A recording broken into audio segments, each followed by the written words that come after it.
రే చుక్క నీరే ఒక్క పూట సిక్కదాయే వచ్చి దాహం తీర్సవయ్యా ఊరికి పచ్చి గంగని పంపవయ్యా పైరుకి రెక్కలన్నీ ముక్కలాయే డొక్కలన్నీ సిక్కిపాయే వచ్చి కట్టం తీర్సవయ్యా సీమకి సచ్చి నీకే పుడతా మళ్ళీ జన్మకి మొక్కలన్నీ మొక్కుతా ఉన్నాయి దిక్కులన్నీ తొక్కుతా ఉన్నాయి గుక్కల్లోకి గుండెలు చేరి వెక్కి వెక్కి నిక్కుతా ఉన్నాయి నల్ల మబ్బు నల్ల హంసాయే జల్లు మాకు నల్ల పూసాయే సెమ్మ కన్ను సెల్లని కాసాయే ఓదొరా మాదొరా ఊతమీయరా రాదొరా రాదొరా నువ్వే ఆసరా ఏ బావి చూసినా ఎండమావిరో ఏ బతుకు చూసినా ఎండినదిరో.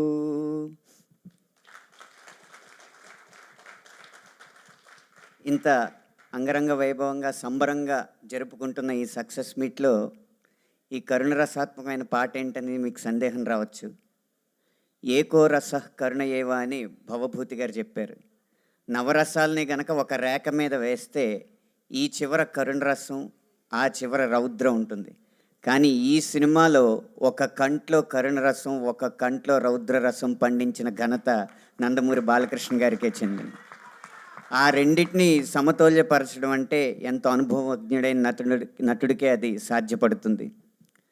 ఈ కథ బాబీ గారు చెప్పినప్పుడు నాకు తట్టిన ఒకే ఒక్క పదం గుర్రంపై నరసింహం అన్నది. డేగా డేగా అన్న పాటలో గుర్రంపై నరసింహం అనేది బాలకృష్ణ గారి స్వారీ చూసిన తర్వాత తట్టిన పదం అన్నమాట. చాలామందికి ఏముంది గుర్రం మీద వస్తున్నారు కదా అనుకోవచ్చు. ఈ గుర్రపు స్వారీ అనేది వయస్సు అనేది కేవలం సంఖ్య మాత్రమే. ధైర్యానికి వయసుతో సంబంధం లేదని నిరూపించే ఘట్టం ఆయన చేసిన గుర్రపు స్వారీ. మనకందరికీ గుర్రం రెండు కాళ్ళ మీద నుంచుంటే చూపులకు చాలా బాగుంటుంది. దాన్ని హార్స్ రైడింగ్ ప్రక్రియలో రేరింగ్ అంటారు. అది ఏమాత్రం బ్యాలెన్స్ తప్పినా గుర్రం తన బరువు తన మొయ్యలేక పైకెళ్ళిన గుర్రం వెనక్కి పడితే గుర్రం మీద ఉన్న వ్యక్తి కింద పడతాడు. ఆ వ్యక్తి మీద 400 కేజీల గుర్రం పడుతుంది. 400 కేజీల ఒక బండ మన మీద పడితే ఎంత రిస్కో హార్స్ని రేరింగ్ చేయడం అంత రిస్క్. ఈ దశలో ఇన్ని విజయాలు పొందిన తర్వాత కూడా సినిమా కోసం నేను ఏదైనా చేస్తానని నిరూపించిన ఆయన ధైర్యానికి శిరస్సు వంచి నమస్కరిస్తాను. ఆ గుర్రంపై నరసింహంలో సింహం నాయకుడైతే ఆ సింహ గర్జన మాత్రం ఈ సినిమాకి నేపథ్య సంగీతం ఇచ్చిన తమన్ గారిది. మనకి దృశ్యం ఎంత గంభీరంగా కనిపిస్తుందో ఆ నేపథ్య సంగీతం కూడా అంత అద్భుతంగా వినిపించబట్టి డాకు మహారాజ్ అన్న సినిమా విజయానికి ఒక మెట్టు పైనే ఉంది కానీ విజయంతో సరిపెట్టుకోలేదు. దానికి మూల కారణమైన తమన్ గారికి మేము కృతజ్ఞతలు తెలియజేస్తున్న బృందం తరపున.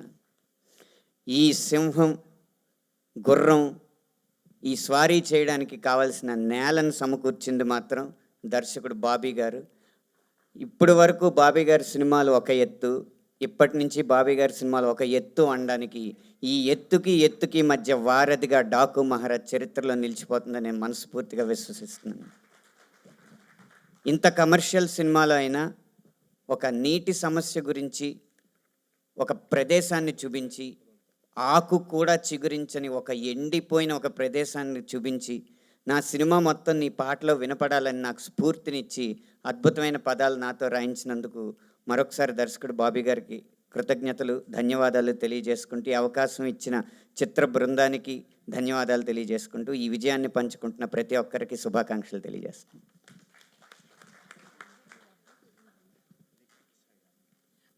కాసర శ్యామ్ గారు మాట్లాడే